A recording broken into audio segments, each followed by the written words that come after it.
Okay, it's time again for the Press Box Podcast. This is episode number 105.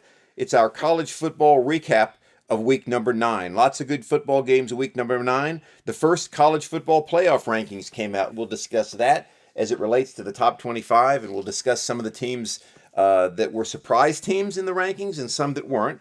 All that and more today on the Press Box Podcast. Remember our Twitter account at PressBoxPod, our Instagram handle at PressBoxPod, and our YouTube channel, the Press Box Podcast. So without further ado, episode 105, the college football recap for week number 9.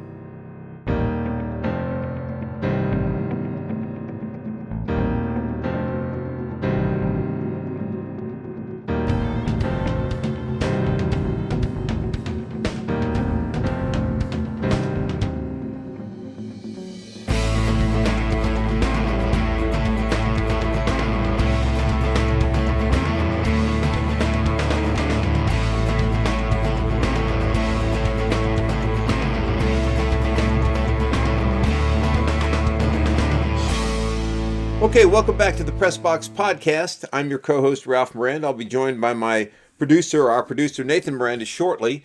This is episode number 105 of the Press Box Podcast. It's our college football weekly recap, recapping week 9 and looking forward to week 10. Glad you're with us today. And before we get started, like we do every week, we're going to go over the Associated Press standings. And today we have a special surprise for you. As we told you, it's not really a surprise, we told you this before, that the first college football playoff rankings are out, and we'll go over them in just a minute. There were a few surprises in those rankings, but let's go over the top 25 first.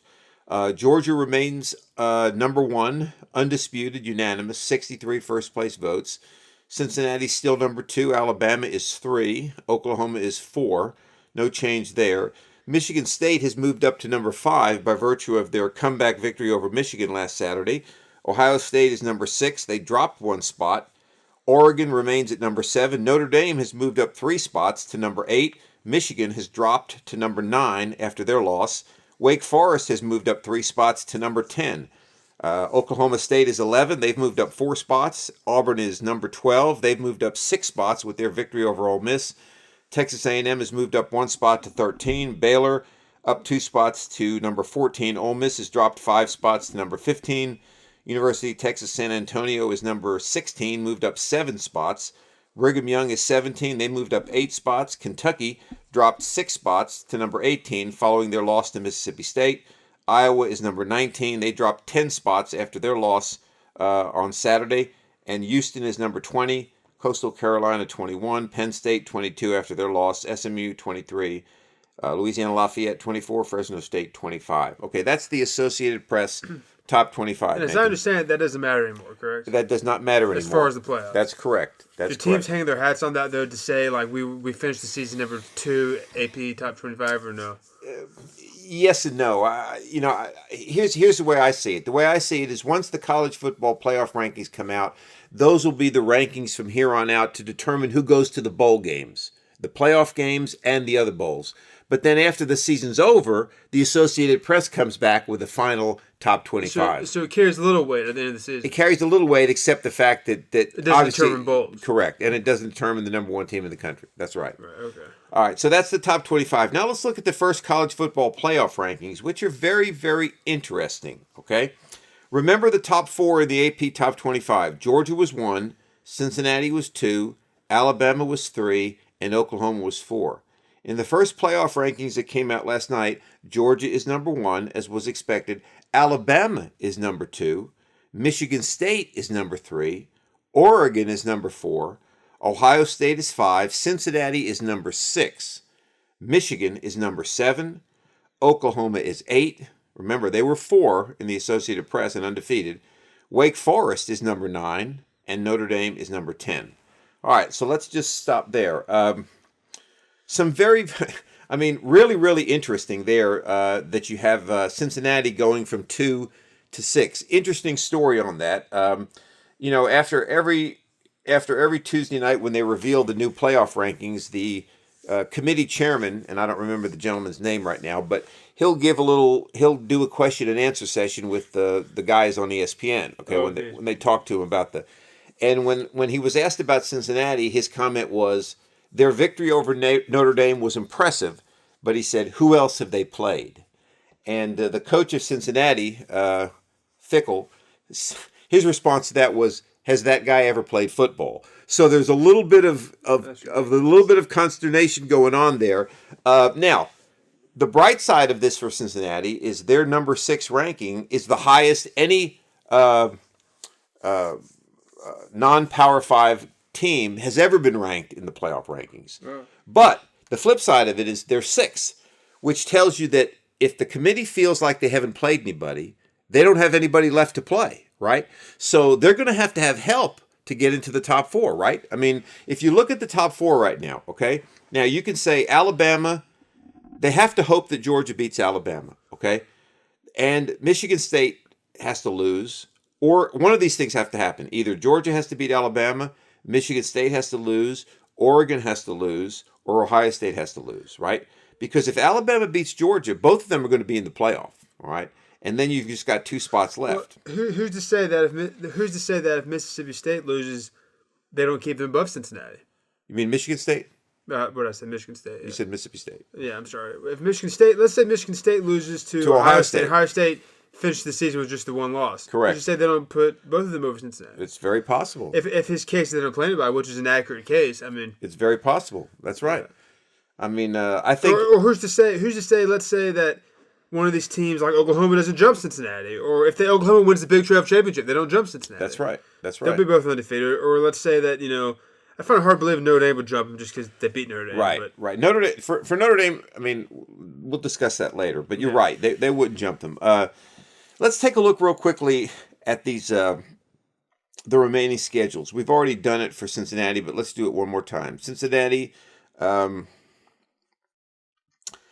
Cincinnati will play Tulsa this Saturday. Then they'll play at South Florida. And really the only game left is the November 20th game versus SMU, which really has the only team that has any chance to beat them. Right. And then they're at East Carolina. So they really don't play anybody left. That's the only game left that the team has a chance to beat them. That's their biggest game. But even if they win that doesn't prove anything to the committee. SMU is in Cincinnati's schedule, SMU is a good opponent that can beat them. Right. In the big scheme of things, SMU is not anybody. Really. Correct. You're right. So that's not going to help Cincinnati at all. No, and I think what the committee did last night was basically say, okay, Cincinnati, we're still not sold on you, okay? And for you to get in, there's going to have to be some other things happen, okay? Yeah. Because really, I could envision a scenario here where Alabama beats Georgia, okay? Michigan State, if you look at we did say that Michigan State, remember now, let me say this real quick. Michigan State was playing at home against Michigan. They were behind 30-14. Now, you got to give them credit. They came back and won. That could say a lot about Michigan, or it could say a lot about Michigan State. Now, Michigan State has to play at Purdue. Remember, Purdue beat Iowa, okay? So Purdue's not a pushover team. They can give you some fight. They play Maryland, which should be a win. But then they close at Ohio State and versus Penn State. So 2 games that are very losable, if you will, for Michigan State. So there's no guarantee that Michigan State's going to end up undefeated. Right. Let's look at Oregon's schedule. Oregon now will play at Washington. That should be a win. They play Washington State, should be a win. But then they close at Utah and against Oregon State. Oregon State being obviously one of their rivals. So very possible that Oregon could lose another game. Let's look at Ohio State's schedule. Ohio State will play at Nebraska this week. Should be a win. They play Purdue. Purdue's liable to beat them. They've done it before. Then they play Michigan State, and then they play Michigan. So very possible that they could lose one of those games. So looking at Ohio State, Oregon, and Michigan State, it's very possible that Cincinnati could get back up there into number 4. It's just a matter of what will happen. Now, the key, though, is for Cincinnati is they're no worse than number 5 right now, right? Because Ohio State and Michigan, one of them is going to lose, all right? Right. The key is if Michigan State loses, will they drop them from 3 behind 6? I think if you're Cincinnati, I think you want to hire... You want Ohio State to lose. I would think you want to... Well, first of all, I think you want Ohio State to go ahead and beat Michigan because Michigan could jump Cincinnati if they end up with 1 loss. Sure they could. Especially if they end up beating number 5 Ohio State, Right. So I think you'd want Ohio State to beat Michigan. You'd want Ohio State to also beat Well, see, no. No, you'd want Ohio State to lose to Michigan State but beat Michigan. Right. Exactly. Right. Because that would knock out Ohio State and Michigan out of it. Correct. And then that puts Cincinnati at number 5. Right. But then you have the Alabama-Georgia thing, and the only way they can one of those. But still, I think even if Georgia beats Alabama, they may keep Alabama above Cincinnati with 2 losses. I think they well, I don't think they would. I think no team has ever made the playoffs with 2 losses. Right, but this is Alabama, remember. In their second loss will have come to the number 1 team in the nation. I understand that. That's correct. In an SEC championship game. That's correct. And I think... And the team that we're talking about that they have to hold off here is not like a Michigan or Oklahoma. It's Cincinnati, who they already don't like the committee. I understand that. But here's my feeling on this. I think you're exactly right. I think the committee has set this up for Alabama to be in the playoff, okay? But here's the thing that I don't see happening. Let's say Alabama does lose to Georgia, okay? And let's say Michigan State happens to go undefeated, and let's say Oregon wins out, okay? Now, what do? Do you put Alabama ahead of a 2-loss Alabama ahead of an undefeated Cincinnati? Granted, Yeah. Cincinnati, well, yeah, you could, but can you imagine the outcry if that happens? Granted, Cincinnati what? No, granted that Cincinnati hasn't played a very tough schedule. There would be outcry, but I think there's already outcry that they're number 6. I agree. I think it's going to be outcry either way. If you don't put a 2-loss Alabama ahead of Cincinnati, there's going to be some level of outcry that Alabama should be in. Then when Cincinnati gets pummeled by whoever, it's going to be even more outcry that Alabama should be in the game. Right. I mean, look, imagine if Alabama plays Georgia close and they lose the game. Right. I was not going to say Georgia blowing them out. That's probably going to happen if they lose. They'll probably be close. Right. And then they put Cincinnati in the last spot and they get killed by Georgia. Alabama fans are going to say, look, I agree. We just played them. Look how close we just played them. You're going to let Cincinnati in and they're going to get killed by them? Well, this goes... maybe you and I could do a podcast during the early December when there's a lull in college football before the bowls to talk about some of the things we've discussed off air about ways to get the non-Power 5 teams into this. Is that... I think the committee's saying, look, Cincinnati, if you want to be viable, why don't you schedule more than a Notre Dame? Schedule a Georgia or an Alabama or somebody like that. But the flip side of that is, who wants to play them? You see what I mean? I mean, if you're at Alabama, do you really want to play Cincinnati? Now, granted, you should beat them, but let's say you slip up and lose to them. All right. Well, if that's the case, then I want to hear Cincinnati come out and tell people, listen, we're trying to schedule better teams. I don't think that's the case. You haven't heard that. I agree with you. you. They would have no reason to not tell you that if that was the case. They would have every reason in the world to tell you that. I agree with you. I don't think they're currently searching out good teams to play. I agree that maybe some don't want to play them, but if that's the case, search them out. If no one wants to play, then come out to the meeting and say, hey, listen, no one wants to play us. So will somebody please play us? Right. But I don't think that's the case. No, I agree with that. Because they think that they'll be able to get by with an undefeated record, and now they're starting to figure out they can't. I agree with that. I think Wake Forest at number 9. That was weird. More power to them. I hope they go undefeated for them. But they're at North Carolina, tough team. North Carolina State, who beat Clemson. At Clemson, and then at Boston College. Even if they go undefeated, I don't see them getting in. But they're not going to go undefeated. I mean, they're just there because of their 8-0 mark right now. Well, I know that's why they put them ahead of Notre Dame. If you look at it, though, Notre Dame's lost to the number 6 team in the country. Correct. Wake Forest hasn't lost, but look at the teams they've beaten here. Remember off the teams they've beaten. Old Dominion. Correct. Norfolk State. Right. Florida State, who Notre Dame beat. Right. Virginia. Louisville. Syracuse. Army. Duke. I mean, come on. Well, now here's going to be the interesting factor too. Let's look at Oklahoma. Oklahoma's number 8 in this poll. Okay, they're at Baylor, host Iowa State, and at Oklahoma State. 3 very winnable games, and then they'll play a Big 12 championship game. So let's say Oklahoma wins and goes undefeated. Okay, what do? I mean, let's say Cincinnati goes undefeated. Let's say Oregon State or Ohio State ends up with 1 loss. Oregon ends up with 1 loss. Michigan State ends up with 1 loss. I think by the fact that they have Oklahoma at 8 right now, it tells you that if they go undefeated, that they're probably not going to get in, right? Unless something a lot else of things happens. blow up here. Right. Which Oregon have to lose, Cincinnati have to lose to SMU, and some other thing. I don't know. A lot of things have to happen. Yeah, a lot of things have to happen. But I'm surprised they put them all the way to 8 because they're look. I don't think they're that good. I agree. But they are undefeated, right? And they're in the Big 12. They're playing a Big 12 schedule. I mean, right. So what more do they want out of them? So I guess they're not looking. I guess they're looking at record. They're looking at strength of schedule. Probably strength of schedule before record, obviously. Right. And then record. And then I guess they're also just thinking about how these teams look in the games they play, which Oklahoma hasn't looked that great. that must be what they're thinking, because what else? If you're Oklahoma, like, what else do you want us to do? We're playing a Big 12 schedule, Power 5. We're going undefeated. Right. I mean, do we really deserve to be behind a one-loss Michigan? Well, let's look at this. Oregon. Let's look at this real quick. Let's go back to the AP Top 25. Now, we just got done talking about schedules, right? I'm going to read off to you the Southeastern Conference teams. Georgia, you count them up for me, ranked number 1. Alabama is number 3. Auburn is number 12. Texas A&M is number 13. Ole Miss is number 14. Kentucky is number 15. So that's 6 SEC teams in the top 25. AP. Okay, AP. 6 of the 14 teams. So that's almost half the conference is a ranked football team. So let's look at Oklahoma in the Big 12. All right, you got Oklahoma. You got Oklahoma State. You got Baylor. And that's it. So you got 3 of the Big 12 teams ranked. None of Cincinnati's teams, except maybe SMU, is ranked. My point being, there's a reason why Alabama is number 2, as you said, is that it's all about the strength of your conference, right? Yeah, I'm not upset with Alabama number 2. I'm saying, how come an undefeated Big 12 schedule is worse than a one-loss Big 10? Or a one-loss Pac-12. Pac-12 is worthless. No question. No, I agree with that. I think the Pac-12 is, I mean, if you look at the Pac-12 right now, what do you got? You got Oregon, right? Still looking at the AP? I'm still looking at the AP. That's it.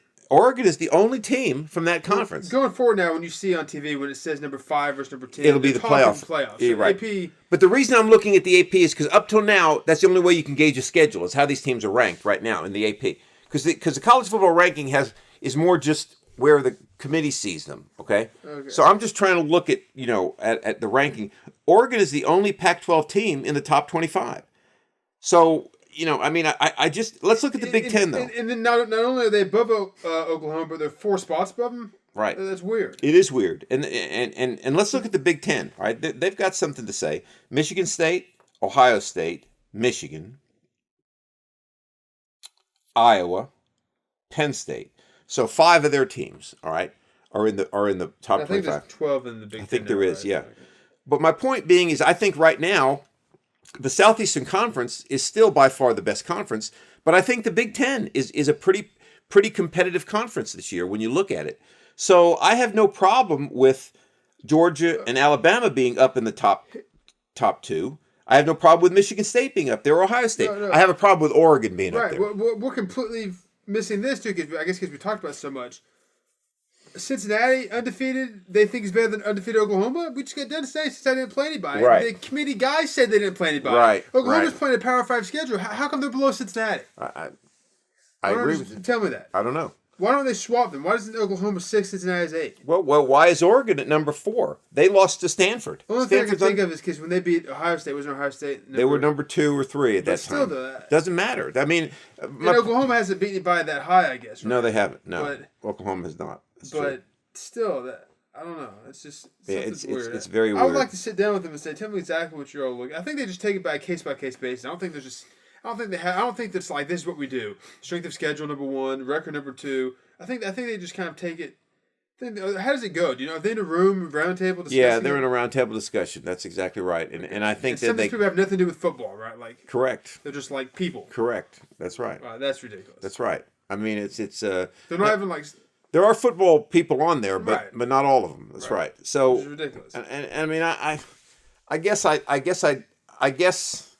my takeaway from this is I don't understand why Oregon is number 4, and I don't understand, like you said, why Oklahoma is ranked below Cincinnati. Okay. Yeah. I have no problem with the other rankings. I mean, Wake Forest, I'm fine with that because they're going to lose. And Notre Dame, let's face it. I mean, they should be right where they're at. I mean, only thing. Okay. No, I mean they haven't been very impressive this year. The only thing about Notre Dame is you can maybe swap them with Wake Forest. But Maybe. I don't have a problem with it too much because Wake Forest is undefeated and their schedule isn't strong, but Notre Dame's isn't like that strong. Right. And they lost. So Right. Whatever. But that's the best they could do is number 9. I agree with you. No, I agree with you. But I mean, I think it's going to shake itself out. I think the first one is always the one that gives you a little bit of discussion. But I think it's going to shake out because I think you're going to see Michigan State, and Ohio State are all going to beat up on each other. I mean, there's just no way to get around that. I mean, and if one of those teams comes out of it unscathed, winning all the remaining games, I think they'll be in without a problem. I think Alabama, it's going to be interesting to see what happens with Alabama, especially if they lose another game.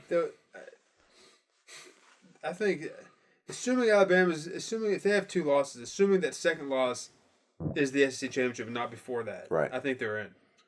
I just don't think they want to play off without Alabama. No, I agree with that. They're going to do everything they can do to have Alabama. I agree with that. If Alabama loses before the SEC championship game, even if they win the SEC championship game, then I think they're out. They're out. Yeah. Because look at the teams they're playing.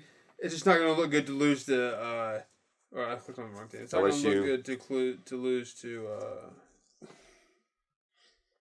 New Mexico State, LSU, Arkansas. Maybe Auburn's still the 13. That's not going to look that good either. Auburn's going to be the team that.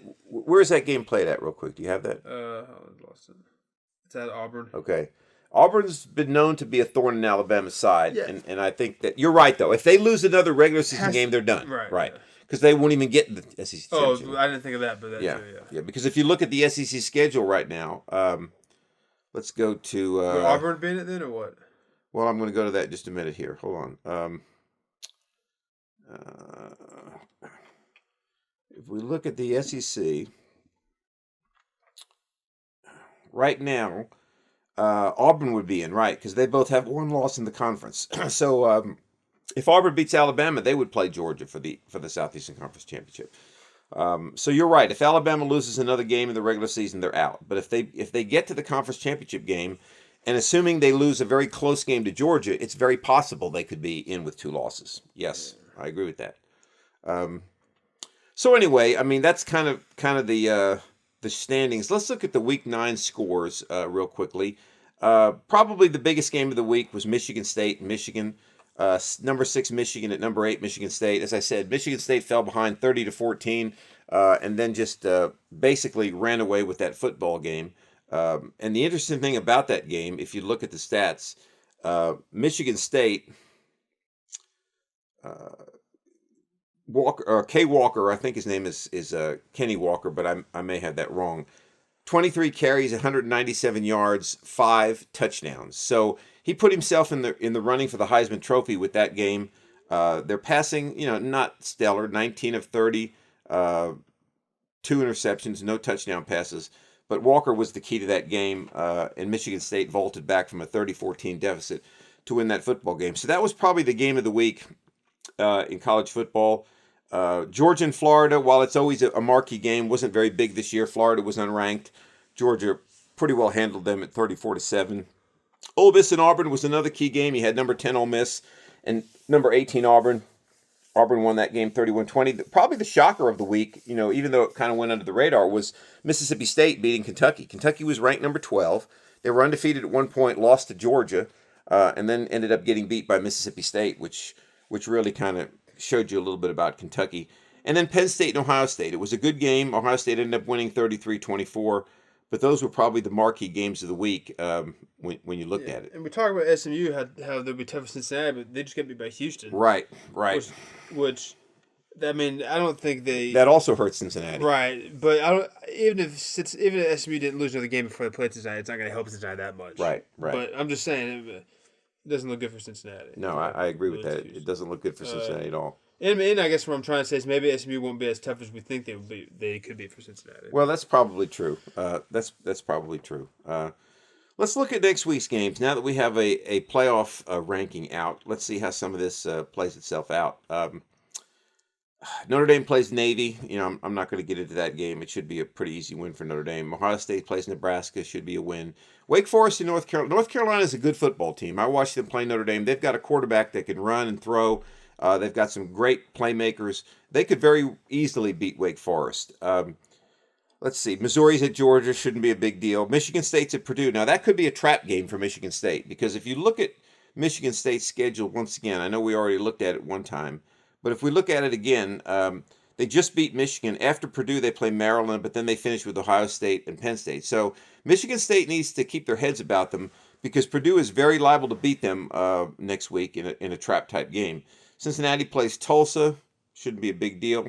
Auburn is at Texas A&M. Now that's a big game for Auburn, okay, because they want to keep pace with Alabama in the Western Conference, western part of the Southeastern Conference, and Texas A&M is not a pushover. Mississippi State is at Arkansas. North Carolina State's at Florida State. LSU is at Alabama. Now, LSU's have a rough year. They've already determined that Ed Orgeron will not be back as head coach next year. You never know what kind of LSU team is going to come into Alabama, and it's very possible that they could give Alabama a little bit of a run for their money. So he's still coaching? I thought they fired. He's still coaching, and he's going to coach the rest of the season. But then they came to a mutual agreement that he would be replaced after this year. Tennessee's at Kentucky. Big game for Tennessee to try to improve their record and get a better bowl game. Oregon's at Washington. Shouldn't be a problem for Oregon, but you never know. Michigan hosts Indiana. Shouldn't be a problem for Michigan. And that would be about it for next week. So, those are the games I think that we have to kind of look at and see how this thing shakes out, because I think after next week, if everything goes according to plan, you won't see much of a change in the rankings. But then as we get into week 11 and week 12, I think you'll start to see some games that will move those rankings around.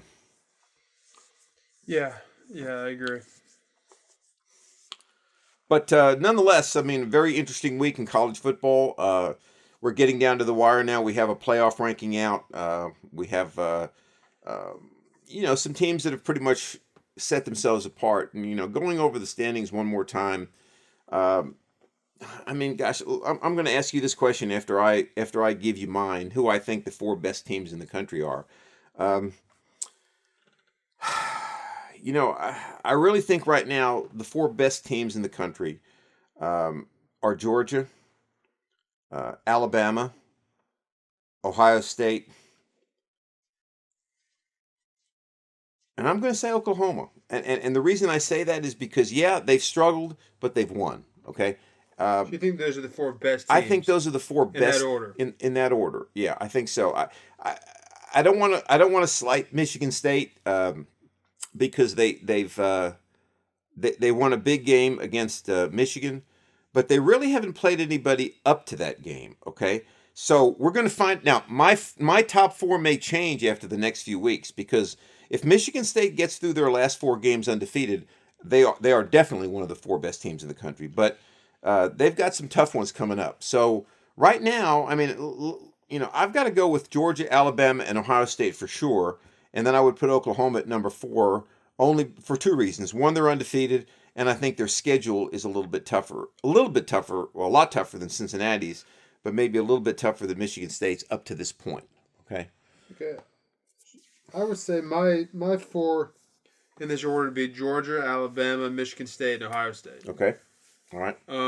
You said Michigan State hasn't really beaten anybody. No. Right. Not up to the Michigan game. No. Right. Well, look at so they have one game where they beat somebody. Right. How's Ohio State any different? You're right. They've beaten Minnesota, Tulsa, Akron, Rutgers, Maryland, Indiana. And they had the one game at Penn State, and they lost the game to Oregon. Yeah. So that's a good point. So I don't see how they're. Unless you just want to say, just watching them, you think they're the better team, which is fine. I'm just saying, if you want to go by haven't won a game or against somebody good, I think that's kind of a wash. But yeah, those are my 4. Yeah, I agree with that. I think it goes when you start looking at teams in college football, it's hard, because I still go back to what Bill Parcells used to say, right? You are what your record says you are, right? And if you look at this right now, Michigan State is undefeated and Ohio State's not, right? You are what your record says you are. That quote means something in the NFL. Right. But you're not what your record says you are in college football. Correct. You have a strength of schedule thing. You're right. Because otherwise Cincinnati should be number 2 or 3 or whatever. Right. But everyone knows they're not. Right. So that quote's a good quote for the NFL. Well, let me ask you this question. Do you have any problem with the top 5 teams in the playoff rankings right now? I don't. The way they're listed? Yeah, Oklahoma should be ahead of Oregon and Ohio State. Okay. Well, I just said Ohio State I think is a better team, so they should be ahead of Oregon. Okay. All right. Yeah. But Oregon should be ahead of Ohio State, shouldn't they? Because they both have one loss? Again, if you're asking me who I think is a better team, I think Ohio State's better than Oregon, even though Oregon beat them. I know that's weird to say, but I think they're a better team than Oregon. Mm-hmm. But yeah, you're right. You can't really put them. I just did, I guess, when you asked my 4 teams. But again, I'm based on who I just think is a better. Like, who do I think would fare better in the playoffs? Right. Ohio State. Right. I agree over with that. Oregon. But yeah. So I guess it depends on what you're talking about. Again, if you're talking about who's going to fare better in the playoffs, or you're talking about just looking at strength of schedule, and record, where should teams be? If you're looking at the latter, Oklahoma should be up there. But if you're just talking about who's going to fare better in the playoffs, I don't think Oklahoma's that good of a team. Right. So I don't have a problem where they're at based on how good of a team they are. Right. Well, I still do, because I think they're a better team than Cincinnati.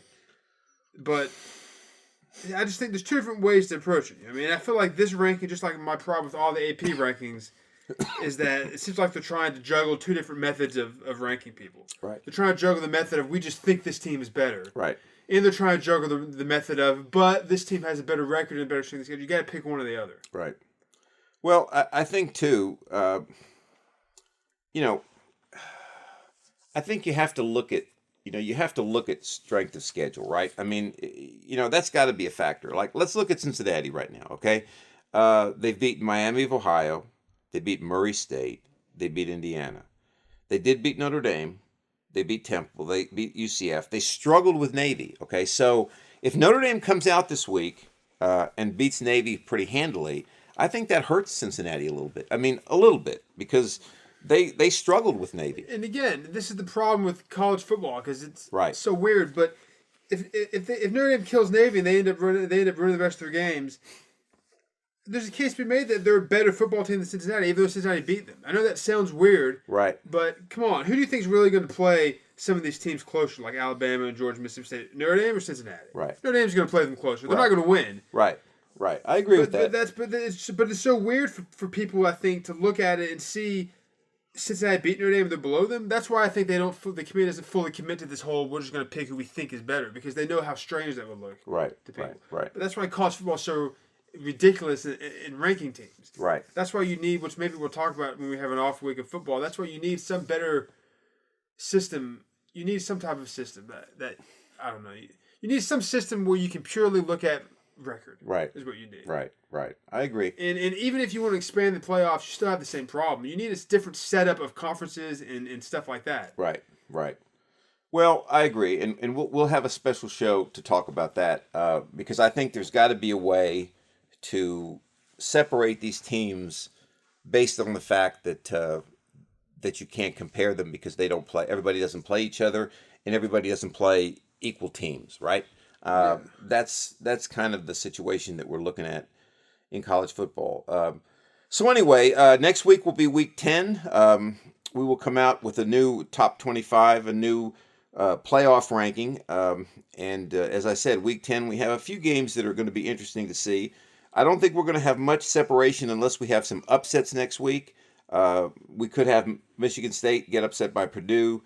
It's possible that we could have Wake Forest get beat by North Carolina. I think those would be the two games. Auburn and Texas A&M, not really that big of a deal, except for Auburn and their game with Alabama. I think week 11 will be a little bit better week, only because you'll have well, you really won't. You'll have Purdue at Ohio State. Oklahoma will play Baylor. Michigan will play Penn State, which will be an interesting game for Michigan.